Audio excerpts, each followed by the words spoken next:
Aprovecho para informar y agradecer a todas las autoridades, a maestros, a padres de familia, porque se entregaron los libros, pues están en las escuelas ya distribuyéndose los libros en 30 estados. Solo 2 no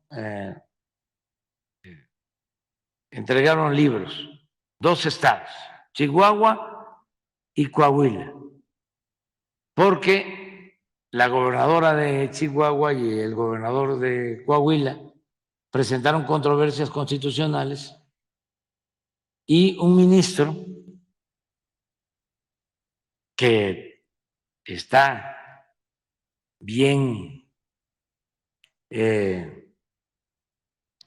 asociado con potentados, decidió resolver que no se distribuyeran los libros mediante un amparo, una suspensión. Este señor ministro Aguilar, sí, al mismo tiempo que este señor Aguilar, porque eso nos los informó el procurador fiscal, yo ni lo sabía,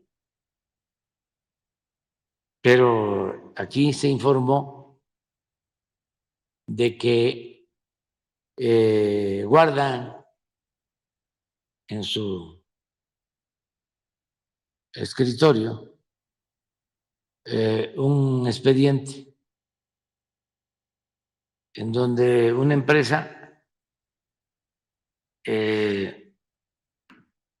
está en litigio porque no quieren pagar 25,000 millones de pesos de impuestos. Y este ministro, que tardó 3 días, así,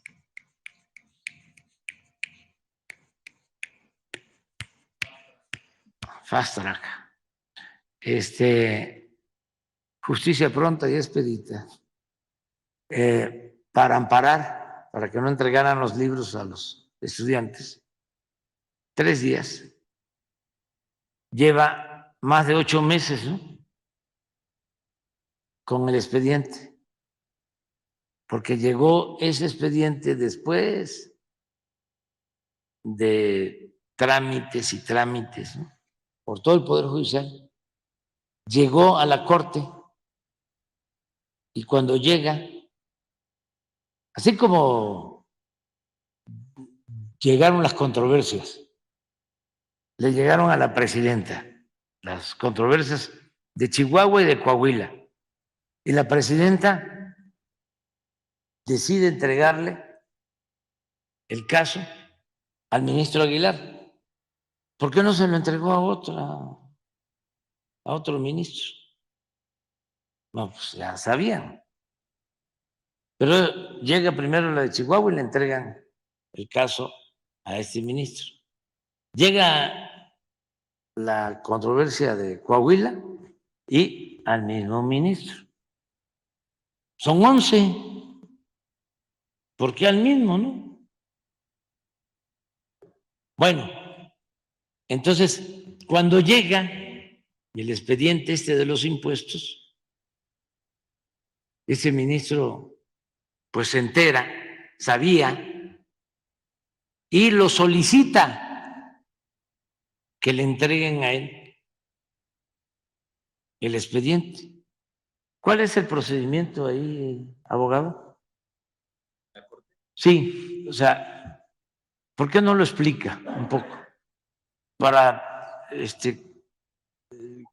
ilustrarnos a todos, ¿no?, conocer más. O sea, el derecho, como la economía, como la política, no es asunto nada más de los abogados, ¿no?, o de los economistas o de los politólogos, es asunto de todos, ¿no? ¿No es así? Todos tenemos que tener más información. ¿Cómo es el procedimiento?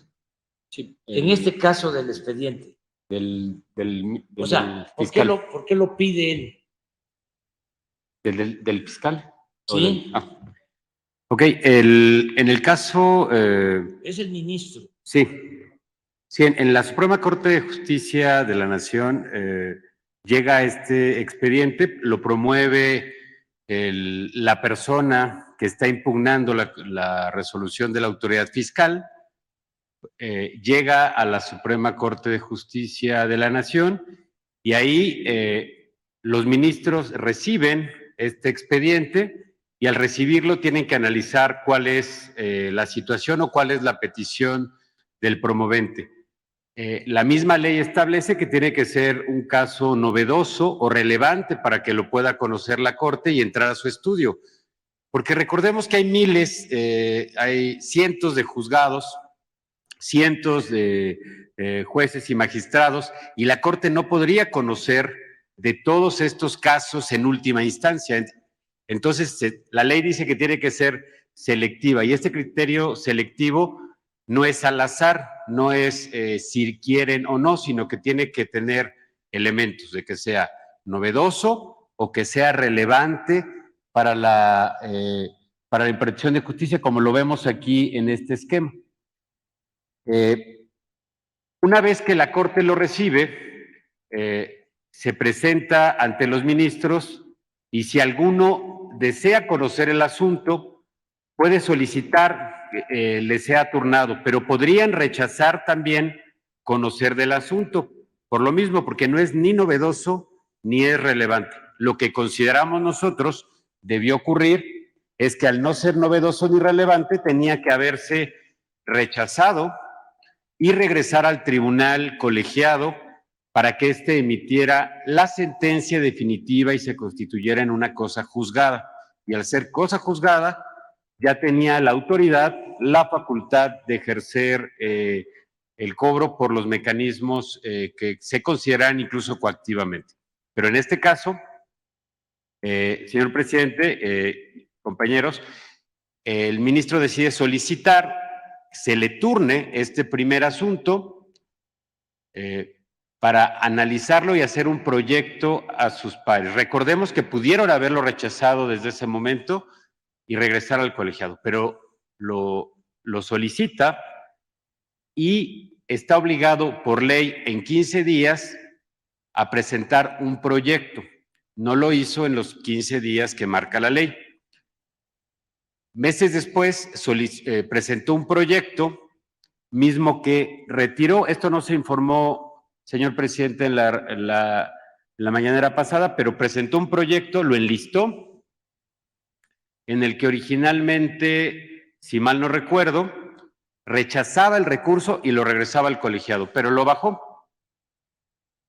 Y después ingresaron 2 recursos más, tampoco se ahondó en ello en la mañanera pasada, y también solicitó el turno de estos 2. Suman 3 asuntos que están en la ponencia del ministro, pero el que originalmente motivó y el que tiene estos 8 meses desde que le fue asignado, pues es este que abordamos en la mañanera, señor presidente. Aprendimos, ¿no? Siempre se aprende, siempre. Entonces, ojalá y resuelva en un sentido o en otro,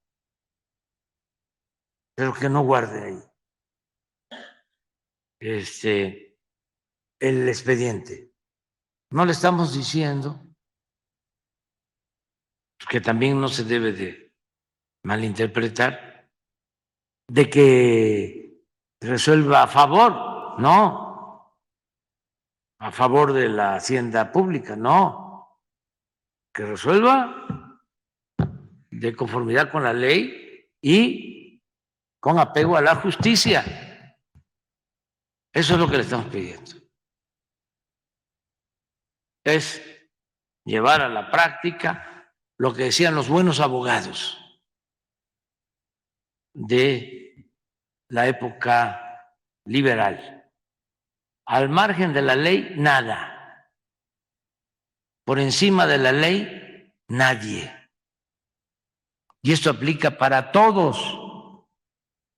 Por eso, si los vigilantes de que se cumpla la Constitución la violan, ¿qué está pasando?